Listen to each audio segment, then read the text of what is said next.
restore it all, and rescue me from pain. You had my file inside your head. You erased it. How insane. This episode's a good one. We've got a cybersecurity expert that has been in the room when people are responding to various cyber attacks. He's got some great stories. I love listening to him, and I know you will too. Hope you enjoy it. Hi, and welcome to Backup Central's Restore It All podcast. I'm your host, W. Curtis Preston, aka Mr. Backup, and I have with me a guy who once again has astonished me with knowledge that, why does he know this stuff? He's going to solve my office chair problem.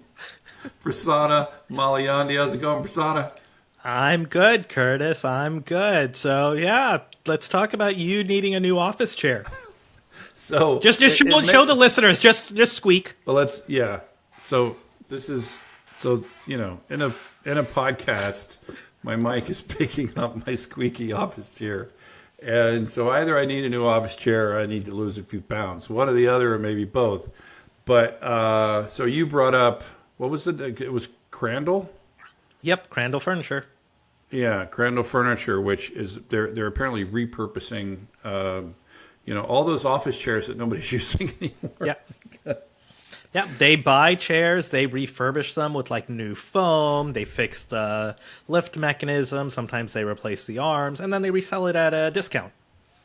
Yeah, and it's crazy how expensive office chairs are. Like some of the high-end ones are like $1,000, $1,800. Who wants to spend that on a chair? Like I get it, you spend a lot of time sitting in a chair, just like you do sleeping in a bed. But still, it's a good chunk of money to spend when you can go to like your local office supply store and pick up a cheap chair for like $99. Yeah, and I don't think this was $99, but it wasn't much more than that. I don't have, if I had to guess, I probably got it from Costco because I get many other things from Costco, right? But yeah. And I had one of those chairs. I had one of those chairs as well, right? Where I was like, yeah, it worked well. And then once the pandemic hit and we were working from home, I ended up getting some wellness dollars from my employer and use that to get myself a nice standing desk and an office chair. Yeah. So I think I got the same wellness money, and I spent it on a webcam. Sorry, this is for my current employer. For your current employer. Yeah. Oh, that's right. Because we were at the same employer, but you're saying you got wellness money from your new employer, which is just as good a time as any to mention that this is an independent podcast. We're not representing any employers or non-employers in my case. And, that the opinions that you hear are ours. And also be sure to rate us, by going to your favorite podcatcher, scrolling down and giving us all the stars and comments. We love seeing comments from listeners. And if you'd like to be a part of the conversation, I can be reached at wcurtispreston@gmail or WC on Twitter. And also linkedin.com/in/mrbackup. That is Mr. Backup on LinkedIn.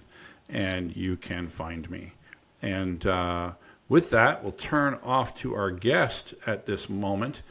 He's specialized in cybersecurity for over 20 years and is a member of FBI InfraGuard, which is a group that I didn't even know existed, but it's a partnership between the FBI and the private sector for the protection of U.S. critical infrastructure. He's now the CEO of Black Swan, a company that strives to democratize enterprise-level security services, which one of my first questions is going to be, what does that mean? Welcome to the pod, Mike Saylor. Thank you. Thanks for having me. So what does that mean? I saw on your website that it says you wanted to democratize enterprise-level security services. Sure. Well, I think in simple explanation is that we're trying to provide enterprise class services, what the big boys pay for, Fortune 50, Fortune 100, and make it affordable and scalable and flexible enough for smaller organizations, small, medium-sized businesses. Part of our mission is to provide that enterprise class service to what we consider underserved markets. So education, family offices, credit unions as an example. But also understanding that in each one of those situations, you've got a variety of business sizes. So you've got a 5-person credit union and you've got a $1 billion credit union, and they both need help understanding and applying cybersecurity controls and services. So what happens today for those small customers, right? Or like the 5-person credit union? Like, how do they even approach cybersecurity today? Or what does their solutions look like? They usually don't have one. They even have to, in a lot of cases, have to outsource their just normal help desk, hardware support, and they're relying on that technology expertise to assist them in cyber to the extent possible. But that's changing, and it has to. A lot of services and protections and controls that any organization today rely on, like insurance, in order to qualify for cybersecurity insurance policies, you have to demonstrate these, kind of good cyber hygiene practices, whether you do it internally or you outsource it. And so in order just to even get insurance, you have to spend some money to check some of these boxes. And there's not a whole lot of solutions out there, options for them to go with. Interesting. And let's talk also a little bit about FBI InfraGuard, because like I said, I didn't even know this. I'm really glad to hear that it exists, but I didn't even know it exists. What does that look like? Sure. Well, so it started in the late 90s. I think the first chapter was in the mid 90s. And the idea is for every FBI field office, there should be an InfraGuard chapter, and the objective of the chapter is to tie the office into the community, thereby expanding its eyes and ears, but also helping elevate the intelligence and awareness of the organizations in the community for the things that the FBI in that community is working on. So some bidirectional intelligence sharing, which really didn't happen for a long time. It's probably only been in the last 5 or 6 years that's really become more valuable. Prior to that, you might get an InfraGuard notice a few hours or a day before something comes out on the news. So you really weren't ahead of it too much. But so now there's 45 chapters of InfraGuard throughout the country. There's an InfraGuard National Alliance that kind of manages all those independent chapters. And the chapters are made up of people from the community across all sectors. Kind of initially, it was all technology people. So 90+% membership in InfraGuard were people in, CIOs and engineers and help desk people. But today we have nurses and doctors and farmers and people that work in infrastructure, water, dams, federal government, agriculture, I mentioned, nuclear. So each critical infrastructure sector has an InfraGuard sector chief at each chapter who is responsible for going out and not just recruiting others from that sector to kind of strengthen the mix and dynamics of the chapter's membership. But it's also both a feeder into the FBI for intelligence and threats and awareness of what's going on out in the community, but also the FBI's ability to share with them so that they can do their job better, get ahead of threats, be more aware. So it's been a pretty effective partnership over the years. I helped stand up the North Texas chapter in the late 90s, and I'm currently a sector chief over healthcare. I was a sector chief over technology initially. I was the president of the chapter. And we have a pretty strong showing in our company as far as InfraGuard goes. Our CFO was a past president. She's also the past national regional representative over, I think, 3 or 4 different states.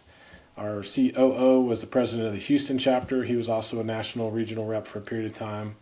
And then everybody in our company pretty much is a member. And there's a similar organization for the Secret Service. They used to call it the Electronic Crimes Task Force, of which I'm also a member. And then both of those are kind of related to in Texas, we have the North Texas Crime Commission, and they have subcommittees like cybercrime, and then the fusion centers that police departments operate. In North Texas, there's the Collin County Sheriff Fusion Center, from which I'm also a fusion liaison officer. So tons of intelligence sharing, information sharing, both to support the community, but also naturally with what we do, that feeds really nicely into the value that we can give our clients. That's awesome. I actually, like you said, Curtis, I had never heard about this. And Mike, thank you for going into details, because that's actually a really cool program. Like, I didn't realize that the FBI connected in like this in sort of a systematic way, right, to all these other organizations. Yeah, we've come a long way since the days of the Cuckoo's Egg, which I'm assuming you've read A Cuckoo's Egg, or the Cuckoo's Egg, I think. You know, because in that story from Cliff Stoll back in the day, when he contacts the FBI about a cyber attack that's happening on his infrastructure, they're like, well, did they steal anything? Right? They really weren't aware of the concept of a cybersecurity attack. So I'm glad to hear that, you know, things have come a long way since that was the 70s. So, you know, whatever. It's been a while since then.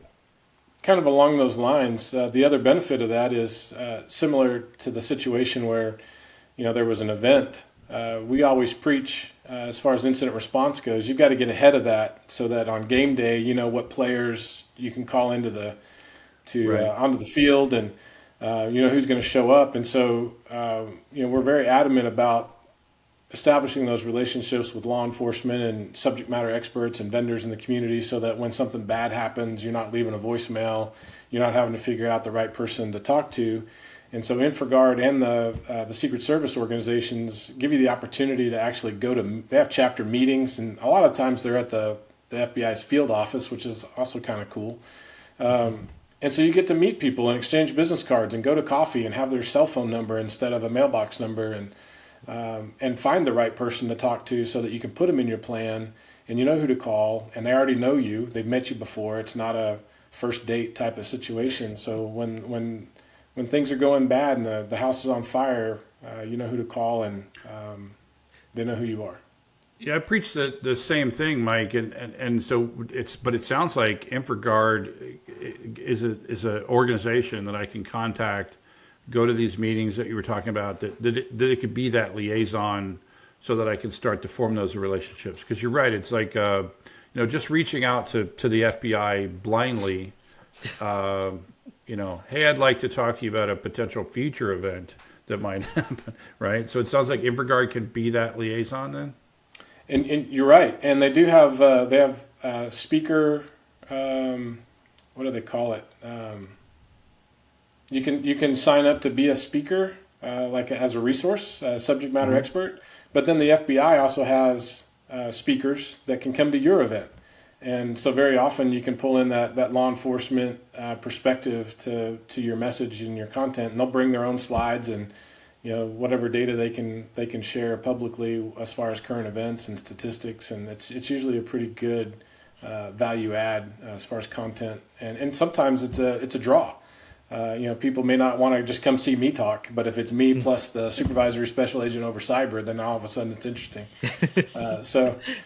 They come just for you, Mike. Come on. There's a lot of value. There's a lot of value in membership. Each chapter has their own dues. Like I think our chapter, it's $25 or $50 a year, but that also pays for you know, food at an event, or you get discounts to go into some conference. So there's a lot of kind of cool ecosystem you belong to once you become a member. I'm surprised this isn't publicized more.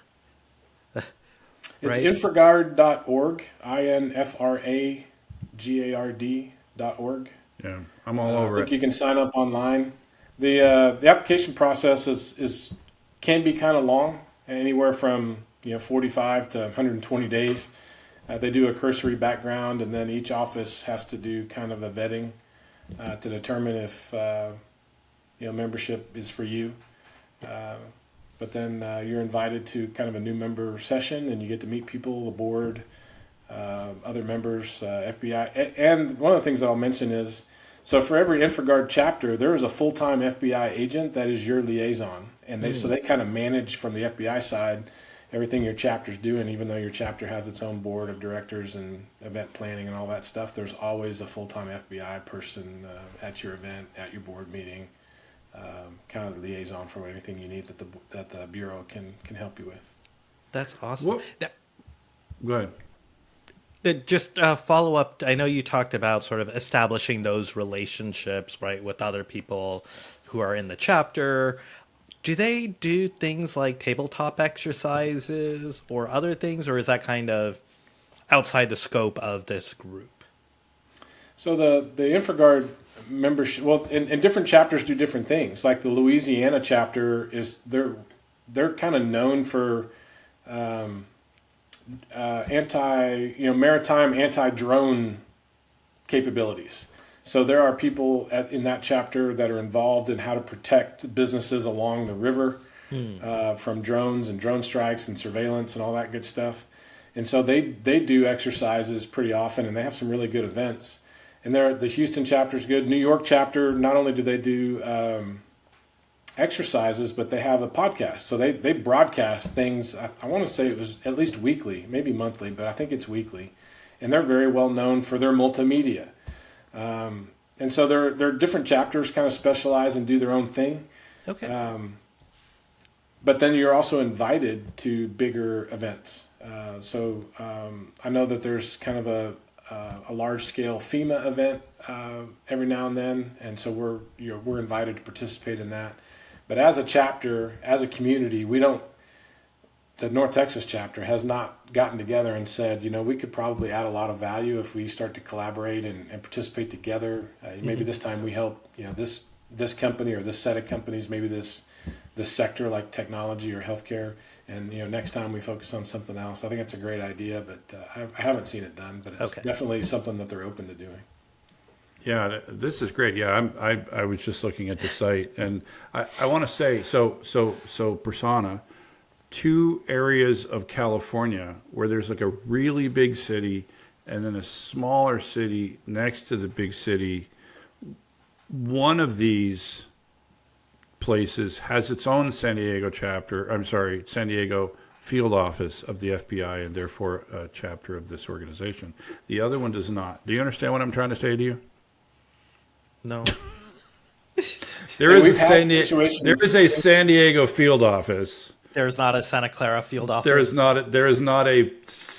not even a Southern Bay Area. There is just San Francisco Bay Area field office. They didn't field at the South Bay. Go ahead. They also have satellite offices, and the FBI does. So, for example, Frisco, Texas, is kind of northwest of downtown Dallas, but within 30-minute driving. So the Dallas FBI headquarters is in downtown Dallas, but they have a satellite office in Frisco and they have a satellite office in Fort Worth. All of that is considered under the purview of the Dallas field office, and our North Texas chapter goes from Waco to Lubbock and Abilene. Just east of El Paso, all the way out to Shreveport. So technically, like quite literally, all of North Texas is part of one chapter. However, we have some of the members that are out in like the Abilene area, as an example, that feel disconnected. Like, we can't keep driving to Dallas every time you guys have an event. We want to start our own chapter. And they got enough support for that where they did a feasibility study and an interest, and they were going to help them build their own chapter. I'm not sure the status of that, but that is an option. If you find enough interest and membership and it's feasible, they're open to starting other chapters. Well, sadly, there's no one in the South Bay area that knows anything about technology or not at all cybersecurity. Yeah. Anyway, so let me just ask you one final question about this topic, and then I want to move on. And that is, there is a debate when, as I've been continuing to research incident response having to do with ransomware, there is a debate as to when or if to contact the FBI, right? Or just law enforcement in general, but in the U.S., the FBI. What's your opinion on that? My opinion is as soon as possible. However, it's not always up to us. And by us, I mean, technology leadership, whether you're the CISO or the CIO, unless you're chartered to do so by executive management. I always suggest that whoever the IT leadership is, we're just putting out a fire. Whatever the incident is, we're putting out the fire. So from a technology perspective, our job is to recover. From a business perspective, you really need to defer that to your legal counsel or your whoever your executive is or your insurance company. But your insurance company is going to say involve law enforcement as soon as possible. Your legal counsel, whether it's internal or outside counsel, is going to want to know more. But at the end of the day, and I've seen this from a lot of different perspectives, because I also do expert testimony in court. So if this ended up in court, one of the things that benefits you from contacting law enforcement as soon as possible is a phrase called due diligence. So when we talk about, all right, so you guys screwed up, but how diligent were you in trying to prevent this? How diligent were you in responding to this? And how diligent were you in asking for help from everybody that you could possibly ask for help from? And how open were you in understanding and communicating what the problem was? And so if in any of those phases you're perceived as less than diligent and possibly hiding something or trying to cover something up, when it gets to damages, if this lawsuit goes to damages, that's where it's going to come back on you. Because everybody that goes through an incident, obviously you're guilty of having gone through an incident. You didn't do enough of something, which is almost impossible, but when you're in court, it's kind of black and white, and at the end of the day, the fact is you had a breach. You had an incident, and it resulted in these things. All right, so you get a judgment for that. All right, well, then we go to damages, and some of that's black and white too. California especially, for every record of California citizen, it's defined. But on top of that, so that's statutory, but then the judge can say you guys were not diligent in protecting, responding, communicating, and because of that, I'm going to assess these additional fines. And so there's a lot to consider. And back to the tabletop exercise, that's when you need to start talking through, this is how this should actually go. And someone's going to go, when do we call law enforcement? And we should look at the people in the room that would typically have that answer, and let's get that in writing ahead of time and put that in our plan as part of how we respond to stuff.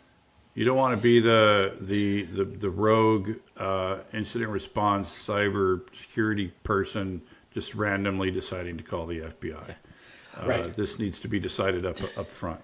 Now, I've been through some incidents, just real quick, where the incident was something illegal. And management said, you're not reporting that to anybody, we'll handle it internally. But there are certain cases where you are a mandatory reporter, having identified certain types of things, and it's kind of up to you on how to handle that. But I would suggest, even if management said don't report it, that's your life you're dealing with. If they find out you didn't report it and you knew about it, now you're going to jail, regardless of what your boss said. So I would suggest there's ways of doing anonymous reporting, and then just capture that activity as evidence that you did report it. So there's a lot of things to consider when you're responsible for responding to stuff, and in addition to that, you may have access to things that require you as a mandatory reporter for doing something. I was interesting you brought that up, Mike. I was just reading I think on Twitter or Reddit or something like that, where people were saying, like, as a programmer, right, if you're asked to do something which doesn't seem right, and the company gets caught, in the end, you're sort of the one responsible because you wrote the code, right? You did something when someone told you to do something illegal, potentially, right? And it's still your neck on the line versus, like, no one ever really gets like penalized like that for saying no to doing something illegal, right? And so it applies in various cases, including responding to being told to do something illegal. The one thing I did want to ask you, Mike, just going back to the question Curtis asked about sort of reporting, how do you feel that companies have done in being transparent about cybersecurity incidences? Well, I think that's a double-edged sword, because it could seem like they're not being very transparent when really they just don't have a clue of what's going on. And I think that's the case the majority of the time. we got ransomware. How did it happen? Someone clicked something, I guess, but they really don't know. Or that's what they were told, even though that's not maybe really how it happened. So I think understanding comes from, information. Well, how do we get information? Well, you've got to have the right technology stack. You've got to have the right visibility and people and all reporting. And if any one of those areas is lacking, then your ability to really know what happened is diminished to some degree. So I think there's a couple of perspectives. I'm not just going to say there's two. There's the one where they just really didn't know what happened, and they're sharing what they know in whatever way they know how. In a lot of those cases, it's because they tried to address it on their own. They didn't bring in the law enforcement or outside help or a professional firm or what have you. They just said, we had a problem. We're going to accept the fact that it happened and pay our dues, or whatever the consequences are, and we'll move on. And so there's that perspective. The other one is companies that truly can't, or have decided they can't take the reputational risk of divulging what happened.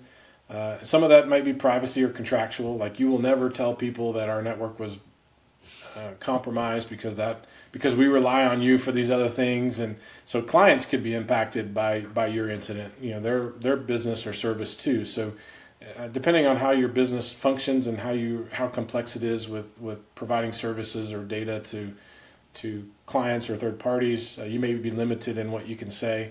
But I think what you're getting at is, there are definitely companies out there that will deny altogether that there was a compromise. So some bad guys put all of our customer data on the internet, and you can see it. They will still deny to the nth degree that they were not compromised, that they did not get that data from us. And I was actually in a case like that with a telecom company. The Secret Service called us and said, actually the FBI called us first and said, we're seeing your client data on the internet. And this was in the late 90s. We're seeing your customers' data on the internet. And when we started looking into it, they were all of our internet customers. And so we went back to our internet provider and said, it looks like all of this data is coming from you, and they denied it. Well, Secret Service got involved due to jurisdiction. It was different states and different things. And so we actually went to that company on site with the Secret Service and said, we're here to talk about this, that, and the other. And well, it wasn't us. It didn't come from us. Well, all the data that we were seeing, and it's not just related to you, it's got metadata in it that said it did come from you. No, it didn't. Well, we're not leaving until we talk to somebody. So they put us in this conference room and locked us in there, didn't let us out to go talk to anybody. And we had to, someone would come in and say, what do you need? And we would say it, and they would go out and look or collect that for us. And sometime during the day, I asked if I could plug into their wall jack and so I could have internet access to check email, and they said sure. Well, I started running a network sniffer, capturing network. Of course traffic. you did. And back in the day, they were using ICQ, the chat app, and I was capturing in plain text everything they were saying, and it was all about, we've got them locked in the conference room. They'll give up talking to us at some point and just go home. We're not going to give them anything. Tell Bob that he's safe. That his screw up is we're going to brush it under the rug. And all. So I remember this little Secret Service lady, and I say she really was little. She was like 5 feet tall. Her name was Kim. She kicked the conference room door open, and it was a door that opened in, but she kicked it out. I mean, she knew how to kick a door. And she kicked that door and said, I need the executive team in this office right in front of me in the next 5 minutes or people are going to jail. And she took control. Nice. And it was probably maybe later that year we actually caught the hacker that did that. His name was Matthew Freeze. We caught him in Corpus Christi with the sheriff's department. I think he's still in jail. But I went down to interview Matt Freeze and thinking I was going to have a chance to talk to him about how he did it and get the verbal confirmation that it did come from this company, because they're still denying it. And I was there for 9 hours waiting in line of more important people than me to talk to this guy. He had hacked NASA and Department of Defense and Library of Congress. All these other people were there to ask him how he did what he did and get his confession. And so I ended up giving my list of questions to a Homeland Security guy. Back then it wasn't called Homeland Security. It was ICE. And I see. so I got his confession that way, but I'm not even sure how we go. People saying that they weren't hacked, even though you've got all the evidence points to Right, right. Yeah, so Well, that's a great story with with a great climax. I love the agent kicking down the that was door. Yeah, that must have been something to be there. So let me do a change of tack here. So let's say we're a company. We have done we have an incident response plan, right? We've decided whether or not we're going to contact law enforcement. We did all of the things that a cybersecurity company asked us to do in terms of prevention and all of those things. What one thing I am interested in is, obviously we spend a lot of our time with talking about ransomware, right? And I understand that ransomware really in the end is just a payload of a much bigger cybersecurity problem, right? What I'm seeing a lot is that I'm reading that now, I think it was like more than 90% of what we used to just call ransomware attacks are really exfiltration attacks accompanied with ransomware, right?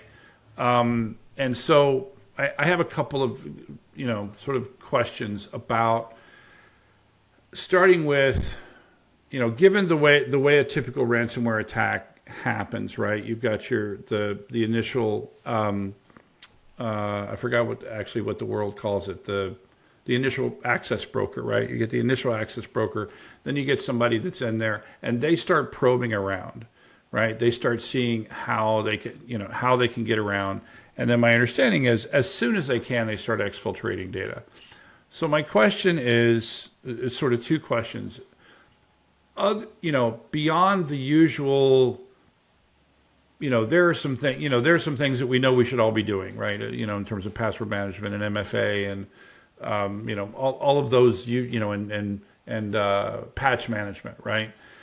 Can you think of some things that a company that wants to take that next step, things that could either stop lateral movement, number one, and then just as importantly, if not more importantly, exfiltration of data?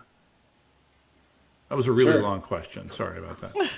And I had so many things I wanted to chime in with that I've lost some of them.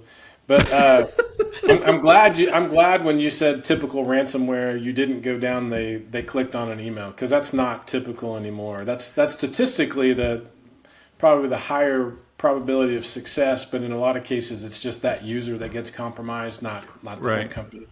So you're right. Typically, the enterprise scale attack is via some either access broker, or the ransomware campaign has their own squad of pen testers that are finding ways into environments. But you're right. So typically it is access to the environment that then, as far as the phases of attack goes, then they start the reconnaissance. To answer your question about how do we address the exfiltration piece, my favorite response is it depends. And I say that a lot in a lot of different scenarios, and it's for good reason, because it really depends on the organization. And so each company needs to go through an exercise of figuring out what's important to them and where is it. Because maybe your data is already exfiltrated. It's out in a cloud somewhere. So I'm not even have to attack your company anymore. I just have to go figure out where your data is and attack that company. Or maybe it's a partner or whoever. There's tons of examples of bad guys figuring out where the important stuff is and making best use of their time and resources. So it really does depend on the organization. Understanding your technology stack, your architecture, your culture, and then obviously where is your stuff? Is it data? Is it a system? Is it a service? Because that's what bad guys are going to figure out. When they're doing the reconnaissance, they're looking for who is this company? Because in a lot of cases they didn't specifically attack you. They were running some tools and found a vulnerability, and they picked at it, and now they've got access to some company's network. So they've got to figure that out first.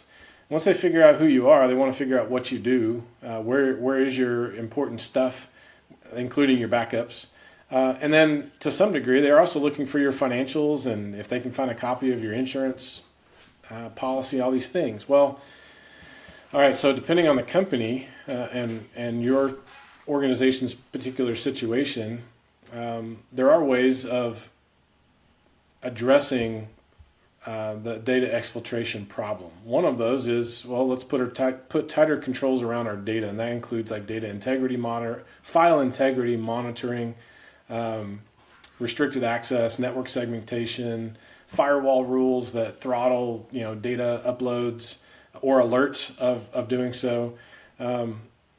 But I did want to address one comment you made. How do we prevent this from happening? And I really think people need to stop thinking about preventing it and start looking at ways of identifying it as soon as possible with either automated or human response as soon as possible.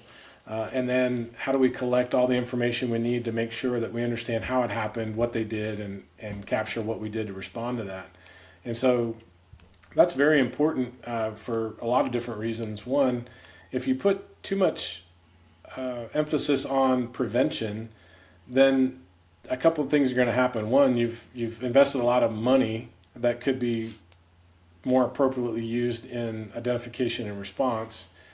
Two, you're very likely going to become complacent, thinking that you've got everything in place you need, and that's not going to happen to us. And then lastly, a lot of those preventative controls don't do the data collection necessary to figure out how things happened. And we get asked a lot. We had this incident, and all we need to know is there evidence of data exfiltration? Because that's all we have to report. So what, we had ransomware. So what, we had a breach. If there was no data taken, then we don't have to report it. Okay, great. Well, let's look at your technology stack and the things that you have that would have collected that information, and they didn't have anything, or what they have wasn't configured well. And so we didn't have the information to determine whether or not data was exfiltrated to any degree. So we could see the network connections and the sessions, but we couldn't see the data throughput or even what the data was. So in that case, though, Mike, is it you have to assume worst case that there was personal data or other things that was exfiltrated, or is it I don't know what was happened, so I'll just say I don't know, or nothing happened? There's a couple of things there too. So I mean, fundamentally, all of your data should be encrypted as often as it can be, at rest, in transit, so that if it is exfiltrated, you were diligent in protecting your data, so that if it was stolen, there's a small likelihood that it's even usable. Well, not usable within relatively 10 years or whatever. Right. So encryption is very important from a diligence perspective. Well, then, in the absence of evidence that data was exfiltrated, and this is something you have to work with your legal counsel on, how do we then word our communication to employees or clients or even the state or regulatory agency about what happened? And very often it is stated similar to no evidence was found to support. Right. So it's not yes or no. It's we didn't find anything that said it did happen. Yeah, we've talked about a number of those incidents. Yeah. We have no evidence that data was stolen, that because we had really bad tracking mechanisms that would tell us that data. And it also depends on the threat actors. There are some threat actors that have a good reputation, if you can have one, as a threat actor that says they live by their code, and their code is if we steal your data, you have, let's just say, 3 days to acknowledge that you were breached, and then you have, and then we'll submit to you an offer, so your ransom note. And if you acknowledge that you were attacked and you contact us within 3 days, then we won't put your company on the wall of shame, which is a public indication that you were compromised, and people that know us know that we have some or all of your data. So we won't do that.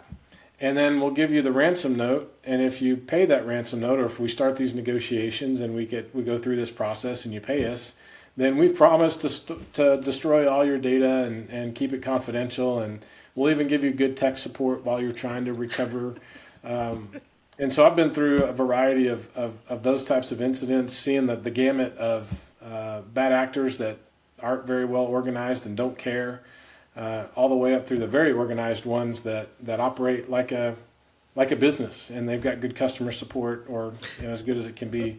But I will say that there is a trend towards data exfiltration with ransomware. There's still a large occurrence of ransomware where they don't care about your data. They just want to make sure you're all locked up, and that's what they're going to use for leverage to get you to pay. Because there's also the on the backside of that, even though threat actors are very risk averse, there is less risk from a consequence perspective, a prosecution perspective, of just compromising your network and encrypting your stuff. Sure, I'll get in trouble. Sure, I'll get jail time and all this stuff. But if I also steal your data, especially if it's regulatory data, healthcare, PII, whatever, that's additional charges if I get caught. And so in a lot of cases, similar to the data access brokers, you also have network access brokers. In addition to them, you also have the data brokers. So you've got and so it's this whole ecosystem. All right, so who do I know, who can I pay to compromise your network? All right, got that, I have the access. Who can I pay to develop the payload? All right, got that, so payload's in there, ransomware is running. And now we've got their environment locked up, and we've got this data set. I don't want the data set because I don't want to get caught with it. So now I got to find a data broker that will buy it from me, who knows how then to, kind of like diamonds, right? I bought the raw diamonds. I got to find a diamond cutter, and then I got to find a diamond distributor, and everybody makes their own cut. So there's still a large volume of attacks where this whole ecosystem comes into play, and you're just, depending on where you catch the attack, you're dealing with different threat actors. Yeah, that's interesting. I wasn't aware. It sounds like it's kind of like felony murder, right? Where it makes it worse, right? You killed somebody, but you killed somebody in the commission of another felony. It makes it worse. And so like even if you didn't mean to kill them, right? That's my understanding. Like even if it would otherwise be considered like accidental homicide or whatever, that because it happened in the commission of a felony, it makes it felony murder. That is an interesting concept. I by the way, Mike, even though it sounds like maybe I was saying differently, I completely agree with you with sort of the assumed breach concept, right? That you need to be just as good, if not better, with detection and response and recovery than the prevention aspect, right? Having said that, there's nothing wrong with an ounce of prevention, right? And that's why it bothers me. Like on one hand, we talk about some of the advanced things that you could do to help, but most people, such as preventing lateral movement between systems that don't need to have lateral movement, right? Mm-hmm. There's nothing wrong with that, but you're right. There's a cost of doing it initially. There's a cost of maintaining that, and there's a cost of cybersecurity is always a pain. Right, the more security you have, the harder it is to do your job. Right, unless you're the cybersecurity guy. I had a point. I was on my way to a point, and it seems to have lost me. That's why convenience stores are robbed more than security stores. I see what you did there. Yeah. Let's talk about response and recovery, which is generally what we end up talking most of our time about here. What do you think is, we talked about the things that you need to do in advance, establishing a communication with the FBI or other law enforcement, establishing a relationship with somebody like yourself, so that you're not making that conversation the first time in the middle of an incident. What else do you think people need to do to be ready to respond in a cyber attack? Well, I think tabletop exercises are a great way to kind of ferret that out for your organization. Sit down with as many people in your company as you can. I mean, a lot of IT departments are like, let's just do it with us first, so we don't look stupid in front of everybody else, and that's fine. Have your red, blue, or red, white scrimmage game, but then involve as many people as possible. And I've seen this be so successful. And even involve your insurance broker and your outside counsel, and invite the FBI, invite the Secret Service. Have this exercise and pick a topic. And whether you do it yourself or look for a moderator, and there's a lot of good moderators out there.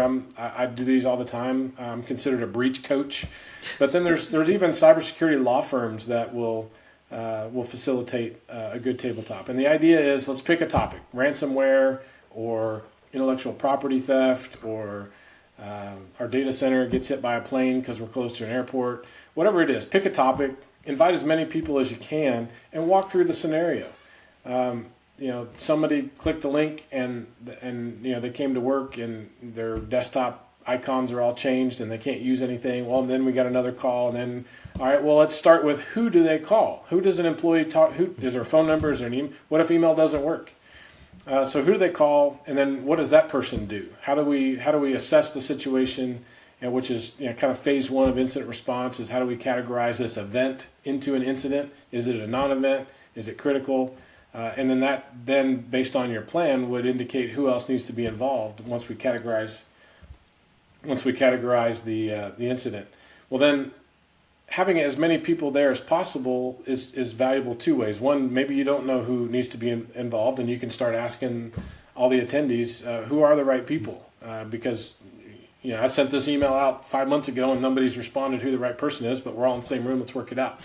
But at the same time, you're going to get some people going, I would have had no idea that's what's involved with doing X, Y, or Z unless I was in this room. And I'll tell you a funny story. We were doing a tabletop for a company. I think they're in healthcare. And part of the scenario was threat actor used the contact us button on their website to say, that's how they said, we have all your data, call us in 3 days. And here's the information to do so. And so that was part of the scenario. So I asked, well, who's in charge of the website? And there were two people in the audience, and they said, we are. And I said, well, what would you do if you got that email? And they said, we'd probably delete it because we wouldn't believe it was true. Well, okay, well, maybe you shouldn't delete it anymore. You should forward that to the security team and let them figure that out. And they said, good call. Good policy. But there were a lot of people in the audience that said, I'm glad I was here, because I would have had no idea that all these moving parts and this level of effort and this stuff is necessary for responding to whatever the incident was. Well, now it's a good time to ask the insurance broker who's on the call or in the meeting, when do we contact you? And they're going to say, well, as soon as possible. And from an employee company perspective, I think there was a misconception that calling the insurance like as soon as possible is somehow going to affect your premium. Like, we're going to pay more because we called you. And that's not the case. They want to be involved as soon as possible to help you make the right decisions, because you may be using third parties and buying, going through this expense that may not be reimbursable. You might not be able to get paid back for that even if your claim is accepted. But at the same time, the insurance company wants to know about how diligent you're being, and they want to be involved in the process, and that's going to help you determine, or hopefully help you towards getting your claim approved. And then they're going to be the ones, along with your legal counsel, helping you make the right decisions about how to communicate situations to third parties and outside, clients and what have you, but also internally. And we walk through this, just adding this real quick. All right, so you've got this incident, and we did this. We did a tabletop with an engineering company, and they didn't do anything we suggested. And then like 6 weeks later, they got hit with ransomware, and they were down for 2.5 months. But that's the other important thing about tabletops or any type of assessment. You really need to take the remediation seriously and take action on those things as soon as possible. Because if we found them, the bad guys have probably found them too. But one of the things that we found out in a tabletop where that came to mind was communications, specifically internally. So this engineering company got hit with ransomware. They were down. Nobody could do any work, and they couldn't even email people. All right, so do you have a system that collects personal emails and phone numbers?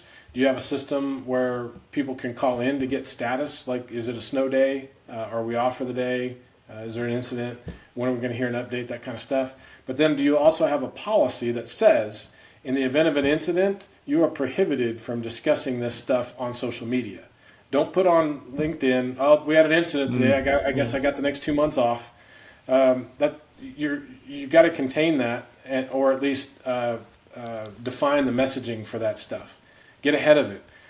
Go ahead and make your templates for internal and external communications. Like, what are we going to say? Well, you should plan for that now, Right. instead of wasting time during an incident, trying to figure it out while the house is on fire. So having said all of that, incident response exercises are very valuable. And even though you may want to have your own little huddle to figure out, how well are we before we invite the rest of the crew, you should invite as many people, internal, external, subject matter experts, partners, as you can, to get everybody playing on the same team, on the same field. They show up at the right time, and they have an idea of what the playbook is. Wow. Yeah, wow, that's very detailed. And like you mentioned, it's sort of plan ahead of time, right? I'm sure there are so many companies where it's like, hey, ransomware hits or we have an incident. It's just IT and the security org that's dealing with this, right? But like you mentioned, there's so many other folks involved, and just knowing who those people are, especially if you're a large company, you don't know, like one department doesn't know who the other department is even, right? We And had having that. We had a situation where for 4 days we were operating under the assumption that they only had a $3 million cyber insurance policy. So we were restricting who was involved to restrict the expense and the overhead. And it wasn't until we were on I think it was like 11 o'clock at night on a Sunday, we were on an update call, and we were talking about this $3 million policy. When someone walks, I could see them walk behind the person talking on the camera, and they go, "We have $6 million." Like, what do you mean? We have 2 $3 million policies, and nobody knew that. Nobody else but this person knew that. And that completely changed. We're like, well, we need to start getting more resources in here. Call the big brand response teams and all. So that really changed the game, because that just happened to come out in a meeting without everybody else being really aware of. The other bad part of that situation, unfortunately, was that they had $6 million in coverage, but what they didn't also know is that it was a self-funded insurance policy. So they were paying into that over time, and the insurance company said, "We'll cover you if the day comes, but then you've got to pay it back pretty much." And so they didn't know that either. So a lot of things came Read out your that way. policy. I bet they found that out. Well, listen. Wait, did I mute myself? No. No. There, I muted. Okay, sorry. Listen, Mike, we could talk all day. I love the stories, by the way. You know me, persona. I'm a storyteller myself, and I think nothing tells the story like a good story. Nothing drills that point home better than a good story, for sure. And I love hearing from these real incidents. What I'm hearing. So I like, the things that I picked up here. First off, I like the amount of time we spent on the FBI InfraGuard program. I definitely want to look more into that, and I think the listeners should look more into that. And I like this idea of using them as a way to establish those communication channels before an event. And I like the idea of, we always promote the idea of tabletop exercises. And, in my world, we call them DR exercises, right? Back before the cyber world was also attacking backup systems. So, I think this has been a great conversation, Mike. So I want to thank you for coming on. Certainly. And Persona, once again, as always, you with your wisdom. Anytime, Curtis, and I hope you'll be ordering a chair, or at least browsing chairs soon. And Mike, thank you for the info. It's always fascinating hearing these real life stories, because that's something that you don't hear about, right? What did people experience, and what was it like going through? It's just like what you read, like reading the cuckoo's nest or cuckoo's egg, right? It's like those are the types of stories that are interesting that you learn from, especially new people in this space like myself, right? Where it's like, hey, what really goes on behind the scenes and what does it take to recover? So thank you for sharing. Certainly. Yeah, I've got stories all day. Yeah. Sounds like Maybe we'll have you back on. Yeah, you and me over beers, Mike. Nobody would ever get the word in edgewise.